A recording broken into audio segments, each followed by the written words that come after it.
So, today what we're going to do is we're going to continue our look at roots. And remember that we talked a little bit about roots. Let's just kind of review what we talked about. Remember that this is a radical. A root is really called a radical.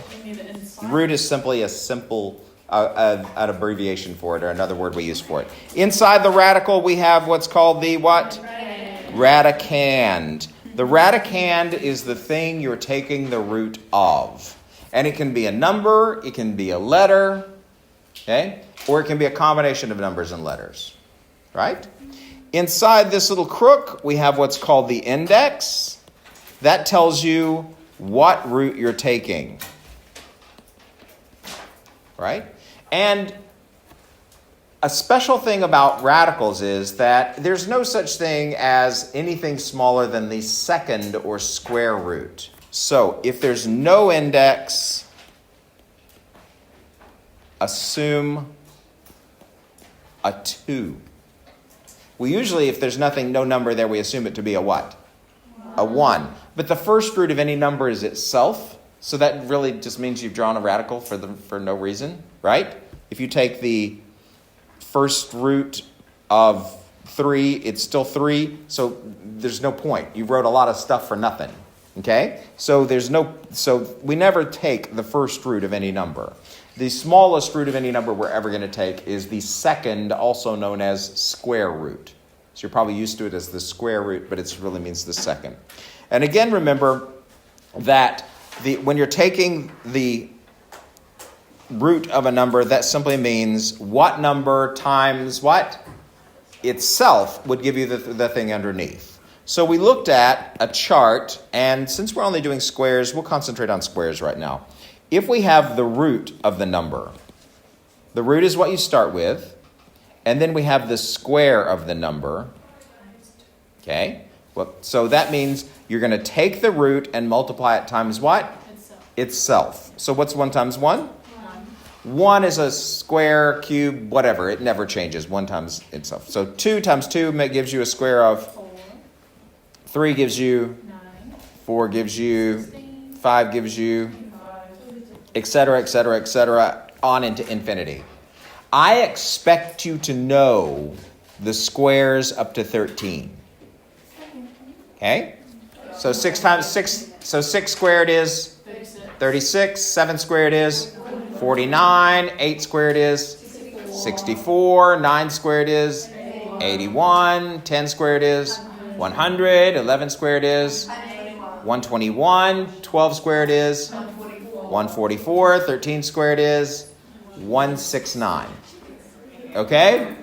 13 is about the only one. But remember, you have a magic button on your calculator. Oh, do we get a calculator? You bet. Okay? Now, so your calculator can take the square root of any number. Wait, well, we don't get a calculator. Oh, yeah, but y'all don't get a calculator on this, do you? All right, we're back to memorizing, aren't we? Okay, here we go. Thank you.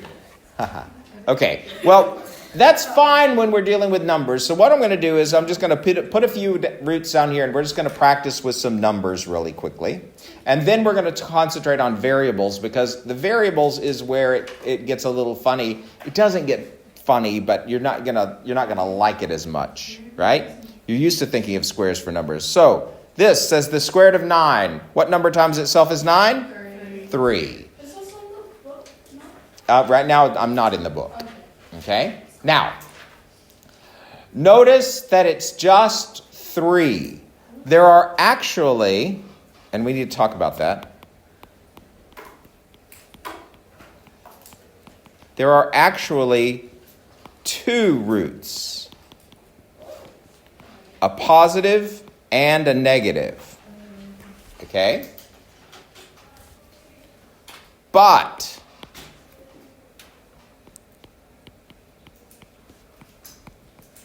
unless you are asked for both,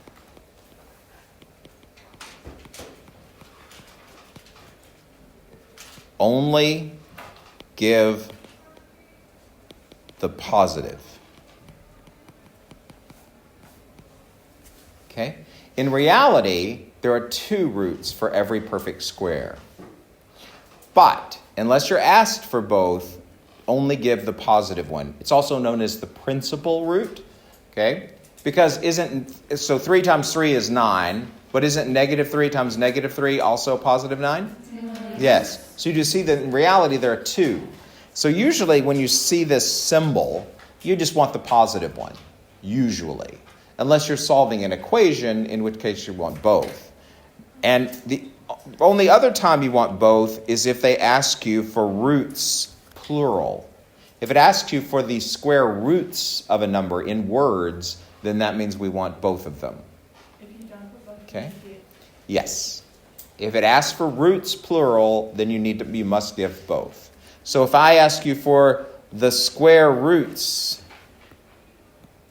plural, of 3, of 9, then what would you give me?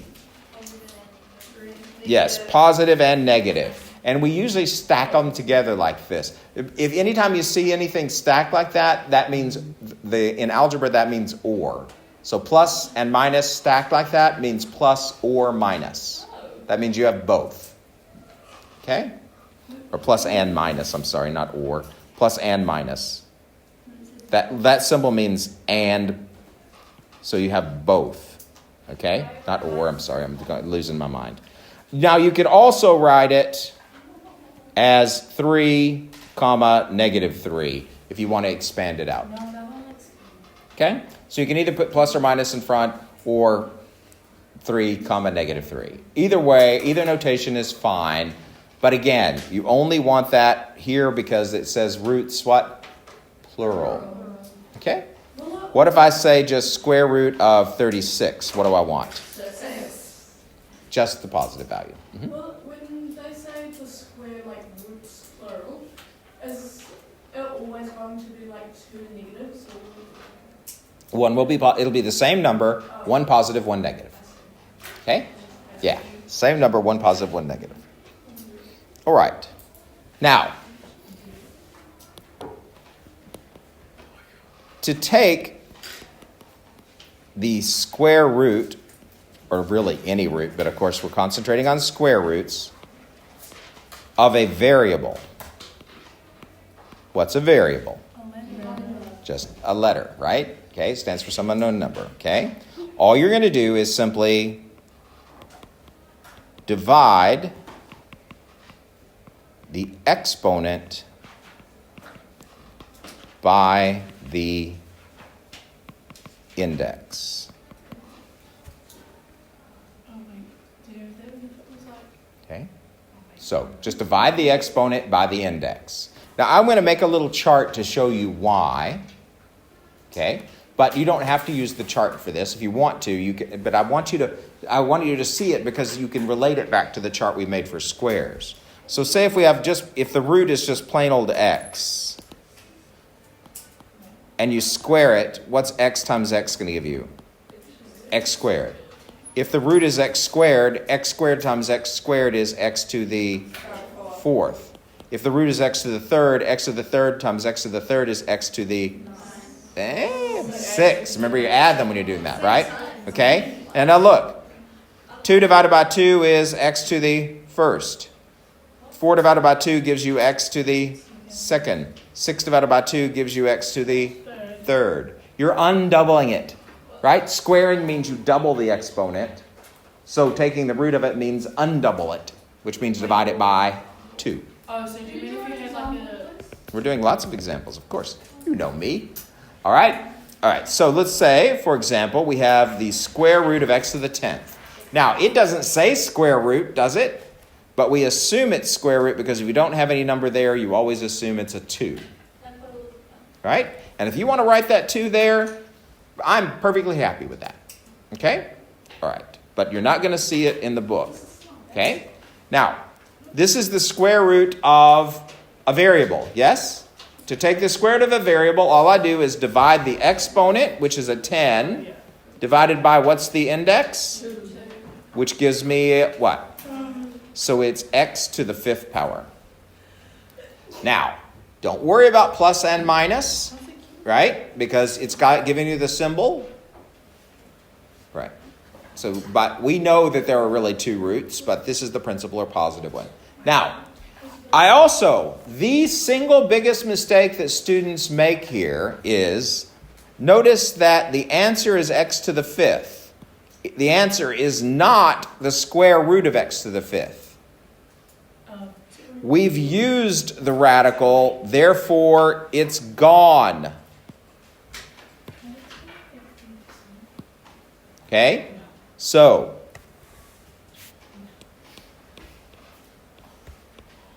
once you take the root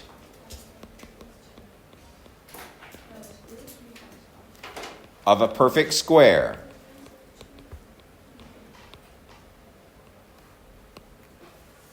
okay? The radical, remember the radical means that symbol, is gone. You've used it, right? It's like going into the store with $20 and you buy something that costs $20. Are they going to give you your item and the $20? No. Nope. You've used the $20 to get the item. Well, we've used the radical to get the answer. So it's gone, okay? Now, again, that's only if it's a perfect square. We will later look at some in other courses, probably, where the radical does stay in your answer, but that's different. But right now, we're going to be looking at perfect squares. That means the radical's going to go away. Oh, they do give you a cube. They give you one cube. That's all right. We can deal with that. Cube, if it was a third root, that means a number times itself what? 3 times. 3 times. So we had that chart. That's why we did the cubes last time. All right. So what we're going to do is we're going to go through the book.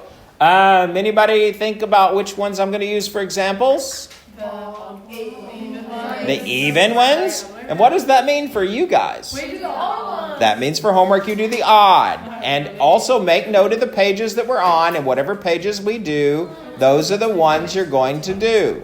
Okay? All right? Good to see you. Okay. So here we go. So let's just look at some examples. Again, I'm on page 14. And I'm doing the even ones. That means part of your homework for today is going to be page 14, the what?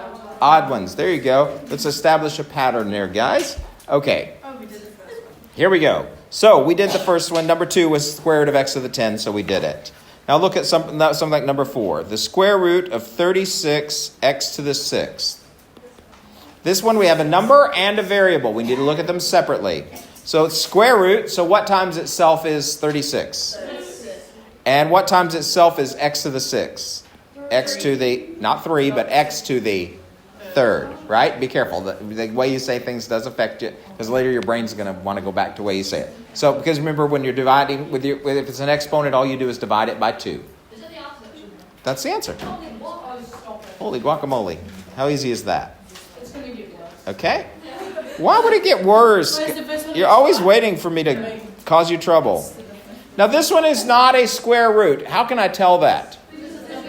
It's got the little 3 for the index. So this is cube root. So that means some number times itself what? 3 times. 3 times, right? And that's why when we started, we made that little chart last time, and you still have it. The root, the square, and the cube. Oh, it is 4. Oh, sorry. So what times itself 3 times is 64? 4. Sorry. Okay? I expect you to know the squares up to what number? 13. And the cubes at least up to 10. I think 8 times. Okay? Twice All right. There you go. Yeah, be careful. Because what if I wanted square root of 64? So be careful. Make sure you're watching it. Tell you a cool maths saying that I learned in like year 2. I would love it. Because Yes. 8 times 8 is 64. I ate and I ate till I was sick on the floor.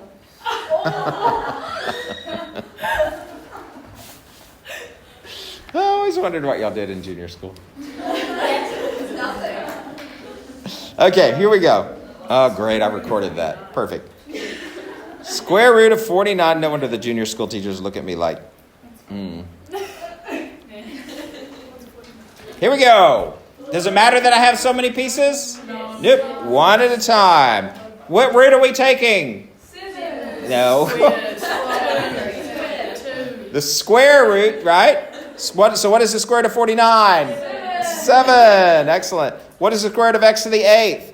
X to the 4. X to the fourth, because if it's an exponent, you simply divide it by what? 2. What's the square root of y to the 6? X to the third. Y to the third. There you are. And there is our answer. Now, in reality, though, there are how many roots? 2, but were we asked for both of them? No. If we were asked for both of them, what would we put in front? Positive and negative. Positive and negative. But again, if we're not asked for it, all we want is the positive, also known as the principal root. Okay? Is this good? All right. Now, I'm going to show you one that's going to freak you out a little bit, but don't worry about it. Brackets.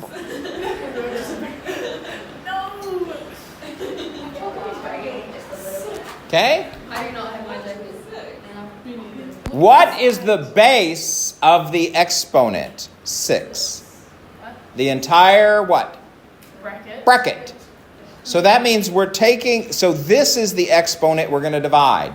Not all of them, because remember, the inside of a bracket is like something being in a box. I don't even know what it is until I get rid of the exponent on the outside. Well, I can't get rid of the exponent on the outside because I'm taking the root of it. So the root of any bracket raised to a power, it's the power we use on the bracket. That's the one we use as the exponent. Just ignore everything inside. So the square root of all of that junk raised to the 6th power is all of that junk raised to the what? 3rd power. Is that the answer? Now, Wait, is this dips like, you know how you did the other one? Like, Now, do the inside? is that a good answer? Not really. What we really need to do is expand it and then multiply it out. 2 times 2 times 2 is 8. X to the second times x to the second times x to the second is x to the 6th. Y to the 4th times y to the 4th times y to the 4th is y to the 12th.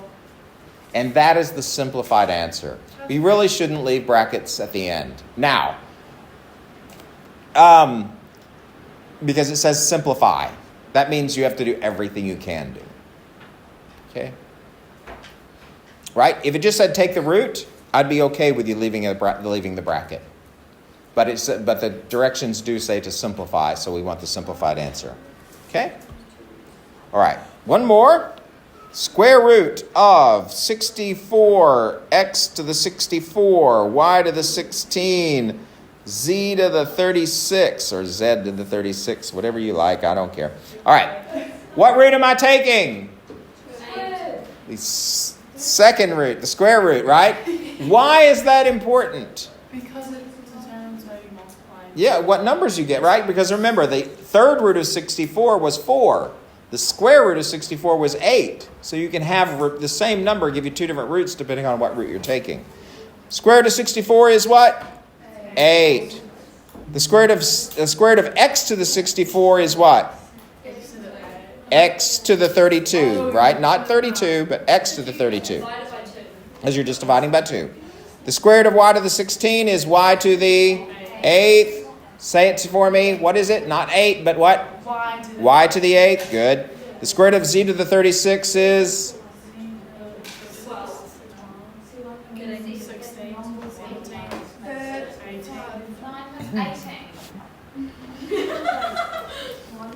Yeah. I know, division by 2, and it's tough, but you'll get there. You'll get there. By the time you're in university, you can divide by 2. Okay?